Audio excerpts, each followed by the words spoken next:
Hola, muy buenas tardes, días, noches. En el momento en que lo veas estará bien. ¿Cómo están? Bueno, yo aquí nuevamente hablando de un tema que ya saben, a mí me parece importante y entonces los comparto. Mi nombre es Aileen Naranjo, soy psicóloga y acompañante terapéutico desde hace muchos años. Y siempre que hago un en vivo lo hago con la finalidad de poder hacer alguna aportación o contribución a la gente, tanto a la gente que conozco como a la gente que me sigue en los videos, ¿no? Pero también a la gente que atiendo a nivel terapéutico. Entonces, pues bueno, el día de hoy voy a comenzar a hablar acerca de un tema que en realidad es una circunstancia que nos puede pasar a todos. Y a lo mejor no lo tenemos como muy claro en qué momento o cómo es que esto podría pasarme a mí, pero nos puede pasar de nosotros hacia otras personas o lo podemos ver fácilmente en otras personas. ¿Eso qué quiere decir? Pues bueno, que al final de cuentas es una situación en la cual nosotros podríamos estar teniendo la respuesta, ¿no? De una persona, perdón que esté volteando a otro lado, estoy ahorita compartiendo el video en otro lugar para que lo vean más personas. Y entonces de pronto yo me pongo nos podemos encontrar con personas que responden de una forma que parece completamente fuera de lugar, que parece que están haciendo un berrinche, que parece que me están tratando como si yo fuera alguien que les hizo algo terrible en la vida, y o bien que de pronto me tratan de una forma como si quisieran desquitarse conmigo de algo cuando parece que no tiene absolutamente nada que ver su manera de responder con la circunstancia que estamos viviendo. Entonces, ahí es donde yo puedo ir viendo precisamente el tema de esta plática del día de hoy, que es cómo repercuten las heridas de la infancia en mis relaciones adultas. Entonces vamos a empezar por saber qué son las heridas de la infancia. Las heridas de la infancia son vivencias que tenemos las personas durante la niñez. En realidad se podría decir, bueno, vamos a dejarlo así para no meternos un poco más en otras cosas, pero es vivencias que hemos tenido desde el momento en que nacemos. En realidad se toma a la vivencia del parto, ¿no? No importa si es asistido o natural, asistido es cesárea, como un evento sumamente traumático. Y es traumático porque se sale de un ambiente para llegar a otro de una manera agresiva, por así decirlo.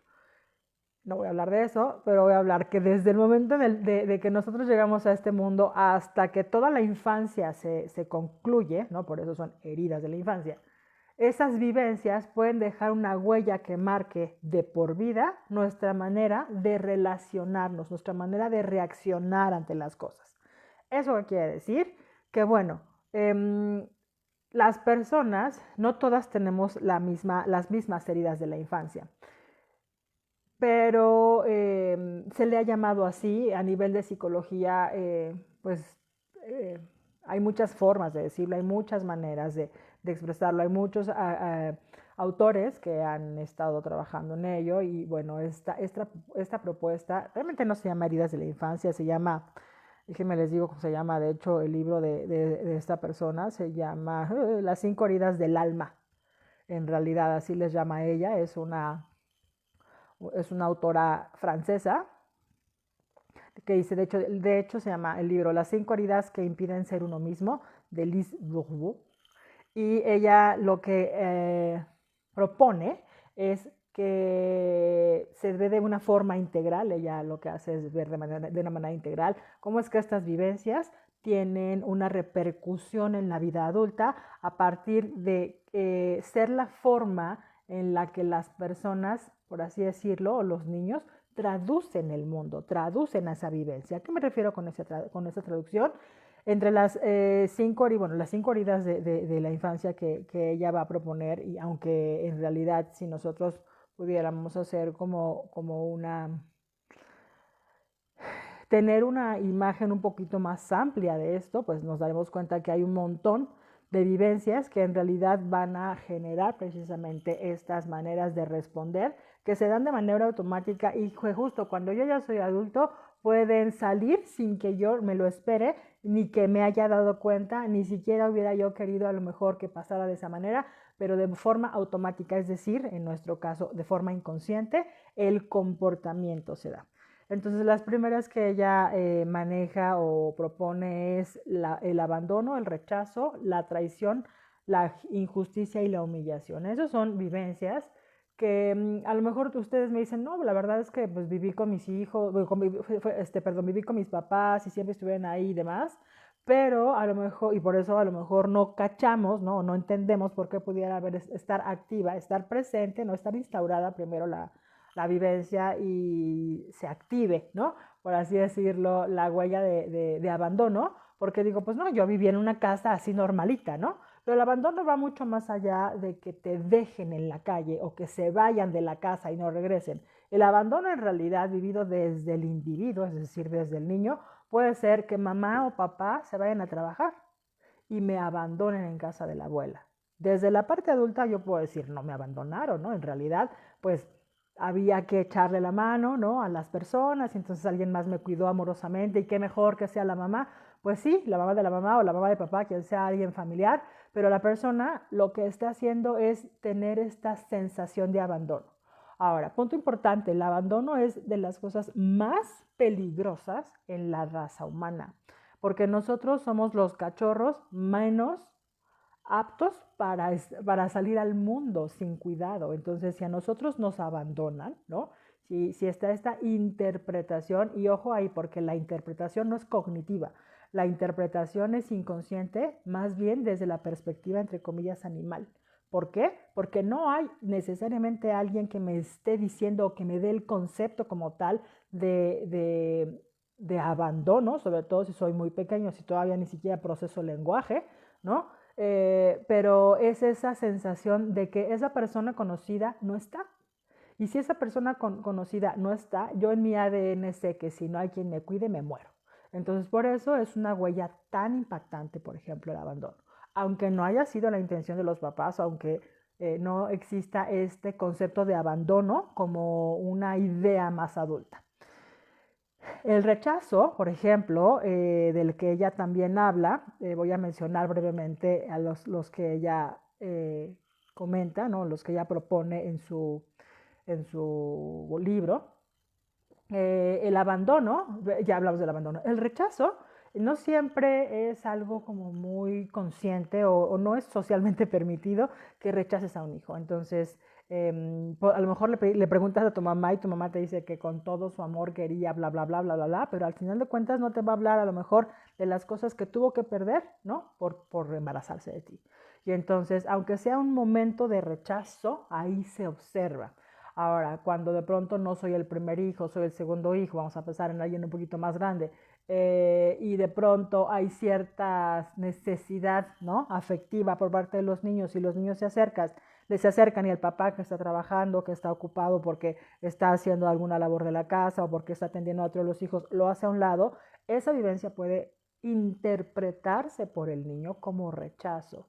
Y entonces regreso a lo mismo, porque nosotros como adultos a lo mejor podemos tratar de explicarnos las cosas y justificar y decir, no, eso a mí no me pasó, por supuesto que no, pero ese niño que no entendía ciertas cosas y a quien no se le dieron ciertas explicaciones, lo puede vivir de esa forma. Otra de las que ella maneja es la traición, ¿no? La traición la explica mucho en el sentido de, o la explica en el sentido de cuando llega un hijo, otro hijo, ¿no? Porque antes eras toda para mí, mamá, y ahora resulta que ya tienes otro a quien vas y también lo cuidas y a mí me haces a un lado, ¿no? Es esa parte de la traición, ¿no? De lo que tendrías que dármelo a mí y se lo das a alguien más y ahí evidentemente existe esta circunstancia compleja y que desde la parte adulta a veces no la vemos porque decimos, no, pues yo amo profundamente a mi hermano y demás, pero en ese momento la relación con tu mamá a lo mejor cambió. ¿Por qué? Porque eras el hermano mayor y ya no necesitas tantas cosas y te lo puedo explicar, pero la sensación, ¿no? Lo más profundo y lo inconsciente en realidad que mueve precisamente es esta parte de se fue y ahora a otro le da lo que podría darme a mí, por eso es una tema de traición. La injusticia evidentemente es este mismo trato, ¿no? A veces hay una preferencia. Las mamás siempre me dicen, no, Aileen, no es cierto, yo no les digo ya nada, ya no discuto, pero siempre hay una preferencia. Y vemos que de pronto no es lo mismo ser el hijo de una pareja que está en plenitud y que tienen económicamente las cosas resueltas o que tienen un profundo amor, ¿no? Y llega un hijo, claro que ese hijo significa ciertas cosas. ¿Y qué tal que es el quinto y en el quinto o en el cuarto, en el tercero, incluso hasta el segundo, la circunstancia económica ya no está bien, hubo por ahí algunos temas de pérdidas, a pérdida de trabajo, pérdida de alguien más, entonces hay como un quiebre y entonces un hijo que llega en esa circunstancia en la familia es distinto, le significa algo diferente a los papás y el trato por ende va a ser diferente. Y la última de la que habla ella es la humillación. Y la humillación, bueno, al final de cuentas, esta es bastante compleja de pronto de explicarle, sobre todo a los papás, porque los papás dicen, ay, ¿eso qué tiene, no? Si yo nada más pueden llegar a decir, yo nada más estoy hablando de lo bonito que canta, pero si a la persona le hace eso, sentirse expuesta y le hace tener una vivencia de humillación, finalmente esa va a ser la respuesta. Voy a hablar de estos 5 nada más, porque bueno, eso es lo que... bueno, hay otro par que a nivel terapéutico tradicional se hablan, pero nada más vamos a mencionar ese para no alargar tanto. Pero hay muchas más dudas de la infancia. ¿Por qué? Porque son vivencias, por ejemplo, yo acabo de hablar de esas y en ninguna de ellas toqué, por ejemplo, un tema sexual, porque por supuesto que el tema del abuso sexual o el abuso sexual infantil deja una huella completamente distinta, ¿sale? No es abandono, aunque hay abandono porque entonces yo lo estaba viendo, no es rechazo, ¿sale?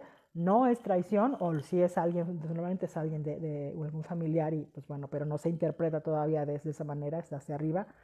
No de injusticia, quizá humillación, sí, ¿sale?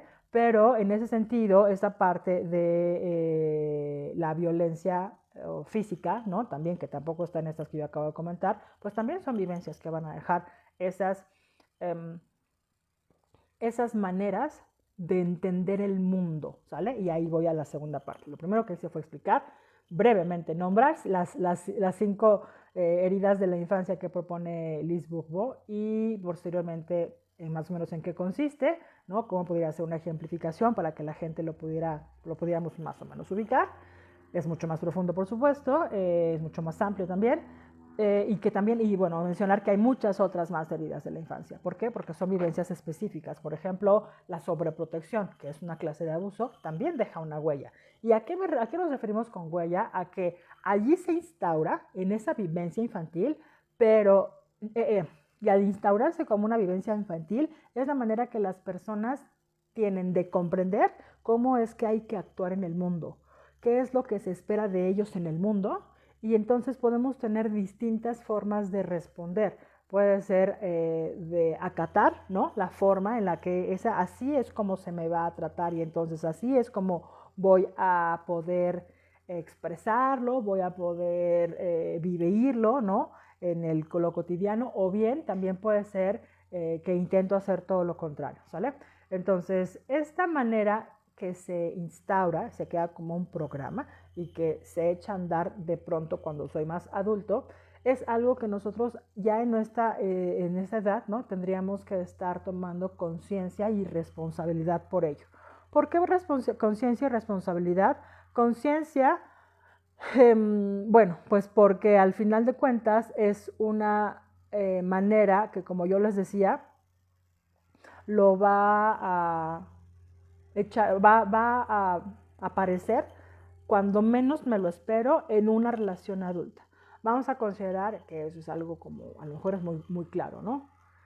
Ciertas parejas que no se dejan, porque si me deja, ¿qué voy a hacer? ¿Qué va a hacer de mí?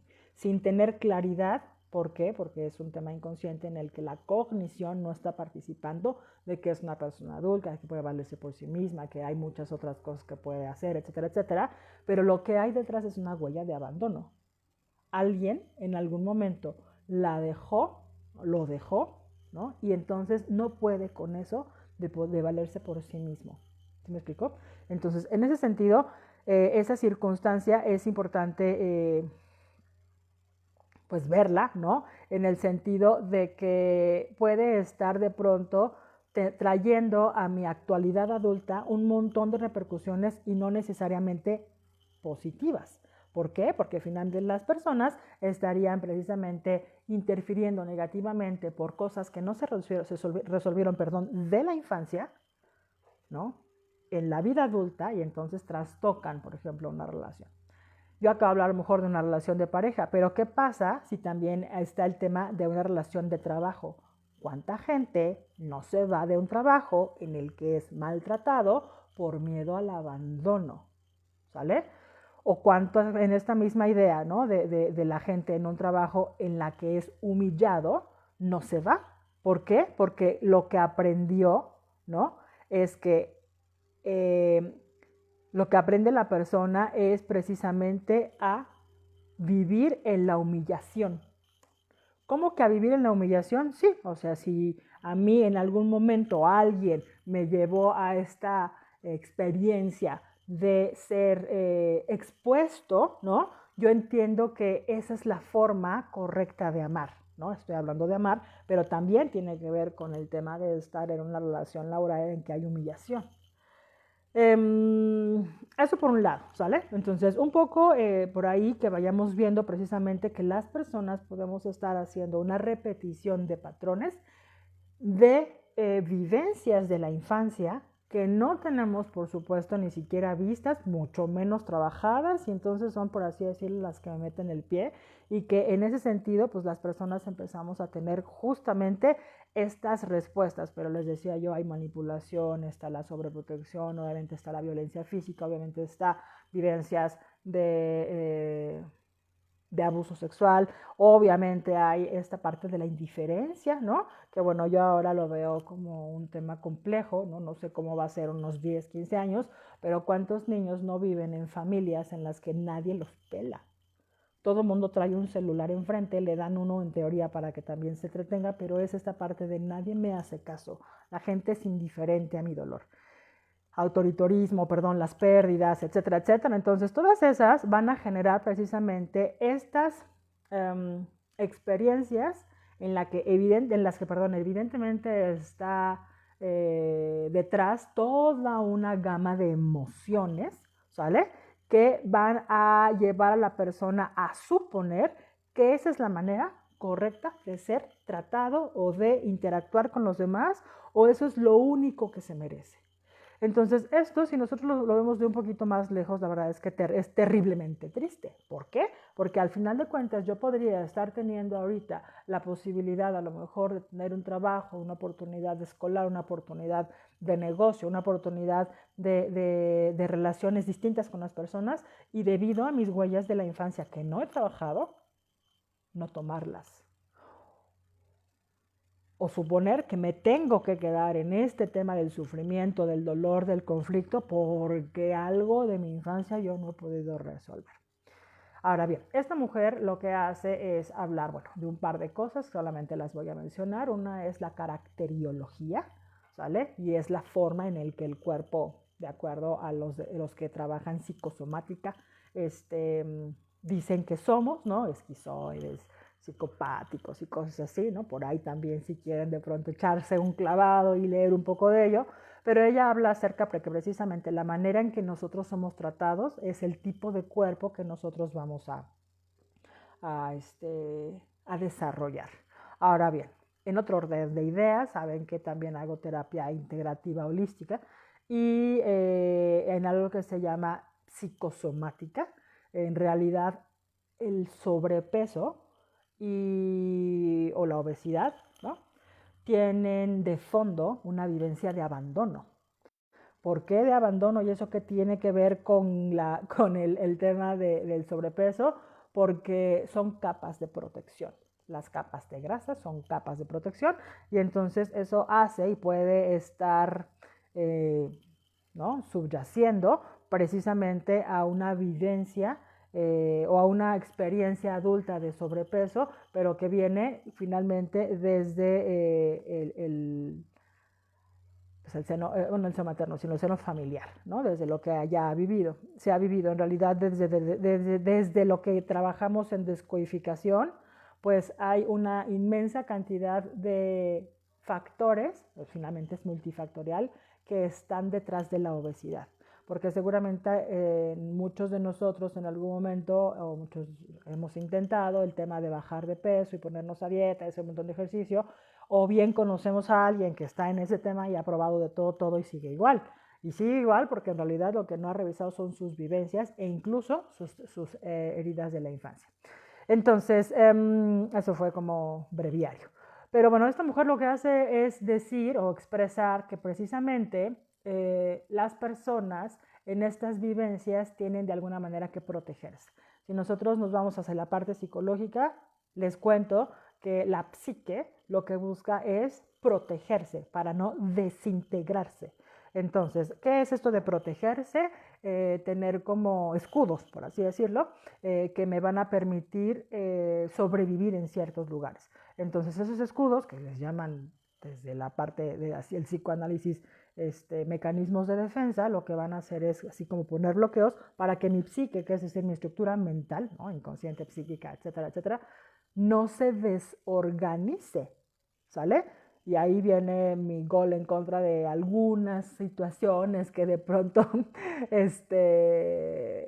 la gente vive, ¿no? En esta parte de ir a ciertos retiros, súper emocional, la gente puede llevar esa emocionalidad mal conocida y mal llevarla a un quiebre psicótico o a una situación que no saben manejar, por eso no es ético ir con, bueno, no es ético que las personas lo hagan y pues abusados, ¿no? Si de pronto los invitan a ciertas cosas porque no siempre la gente está, o la mayor veces, la mayor parte de las veces la gente no está capacitada para saber y no sabe esto que yo les estoy diciendo, que es que la psique se va a ir organizando con ciertas capas y las vamos a ir quitando, o se pueden ir quitando desde muchas perspectivas, pero no de golpe todas, ¿sale? Porque si no la gente se queda vulnerable, se queda expuesta y eso puede generar muchos más problemas. Entonces, ella dice que las personas o estas vivencias hacen que las personas en fases posteriores a la infancia vayan teniendo máscaras, como por ejemplo la herida, perdón, la herida de la traición generará una máscara de alguien que es muy controlador.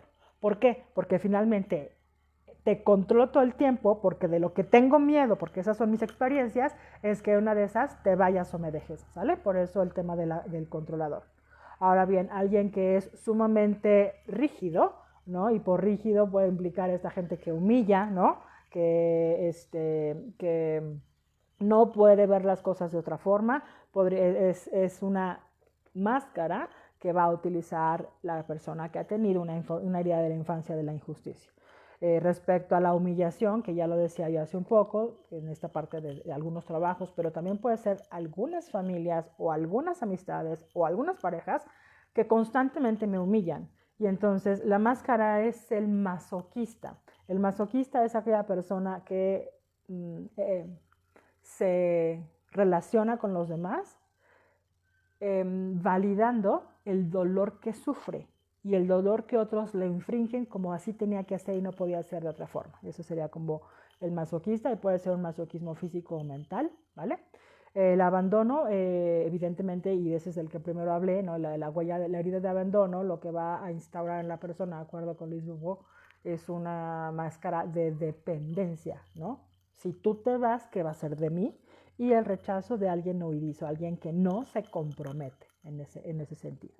Entonces, esas son las 5 heridas del alma, ¿no? Que no nos permiten ser como podríamos ser, que ella maneja, pero les decía yo, hay un montón de otras vivencias que también van a dejar huella y que nos van a hacer, o nos van a predisponer a actuar de tal o cual forma.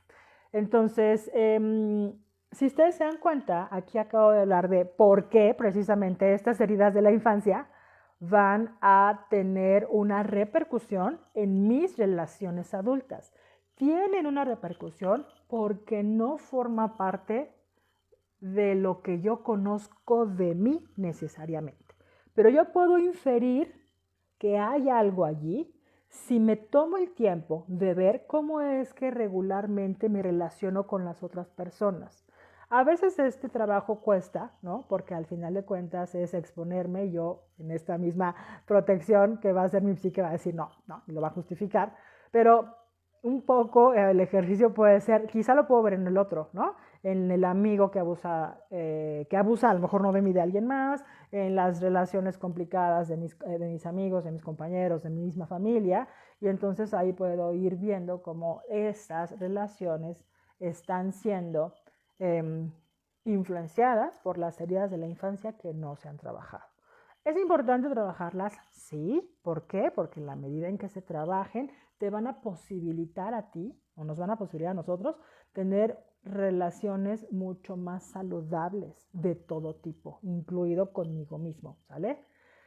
Y bueno, ese es el de lo que quería yo hablar, ¿no? De por qué es importante. Yo siempre les digo, pues ojalá puedan todos en algún momento de la vida comprometerse con un proceso terapéutico. Hay gente que no puede, no quiere o no tiene para, ¿no? Lo que sea. El psicoanalista te va a decir que son, no les dice así, pero son pretextos, son resistencias. Yo digo que bueno, cada quien tiene su tiempo. Y hay muchas formas, se los he dicho en varias ocasiones, puede ser con un libro, puede ser con una película que te caiga el 20, ¿no? Pero de pronto la gente dice, bueno, ya leí un libro, pero ahora ¿qué hago? Bueno, entonces acércate a un profesional o bien adquiere herramientas para poder ir haciendo un trabajo de sanación personal. No somos la panacea los psicólogos, ni tampoco las terapias, pero claro que tenemos un camino andado diferente.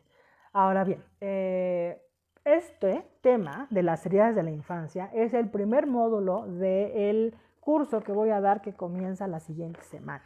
La siguiente semana comenzamos el curso de herramientas para la terapia emocional integrativa y aunque habla de terapia y habla de herramientas, no es un curso que solo esté dirigido a terapeutas. Es un curso que también está dirigido a personas que tienen ganas y tienen la intención y ya saben que necesitan hacer un trabajo personal de desarrollo humano. Entonces, este curso consta de 11 meses, son alrededor de 13, 12 o 13 temas que vamos a ir desarrollando. Vamos a trabajar 2 horas cada sesión y vamos a trabajar 2 sesiones al mes, es decir, son 4 horas al mes en las que voy a hacer pues un trabajo primero teórico, ¿no? De lo que es, para que lo puedas entender y bueno, ya saben que, bueno, quienes no saben, muchos años he sido maestra y entonces a mí me parece importante dar a lo mejor así es simple como lo de ahorita, homologar lo que la gente sabe respecto al tema y posteriormente empezar a trabajar. Entonces vamos a ser teórico práctico para desarrollar precisamente esta vivencia de la experiencia, del trabajo, en este caso con mis heridas de la infancia, a las personas que participen, y eso les va a llevar, ¿no? Voy a explicar por qué sirve, ¿no? Y cuál es el método y demás, y evidentemente te puede dejar a ti una vivencia personal que te lleve a trabajarlo si es que no eres terapeuta y si eres terapeuta para poder implementar ciertas otras cosas con tus consultantes. Entonces, les voy a dejar colgado aquí al ratito precisamente la información de este curso que comenzamos la próxima semana. Tengo 2 grupos disponibles, uno por la mañana y otro por la tarde. El de las mañanas son los lunes a las 10 de la mañana, comenzando el 5 de septiembre y son salteados. Y el de la tarde va a ser de 6 a 8 de la noche, los días jueves, igual salteado, un jueves sí, un jueves no, a partir del 8 de septiembre. Entonces, la inversión, la verdad es que me parece, a mí me parece bastante accesible. Son 4 horas de trabajo, ¿no? Teórico práctico y son 600 pesos al mes.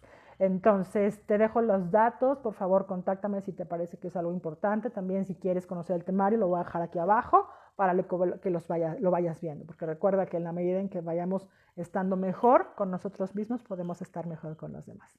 Les dejo un abrazo, muchas gracias por haberse conectado, por ver este video y por compartirlo. Bye.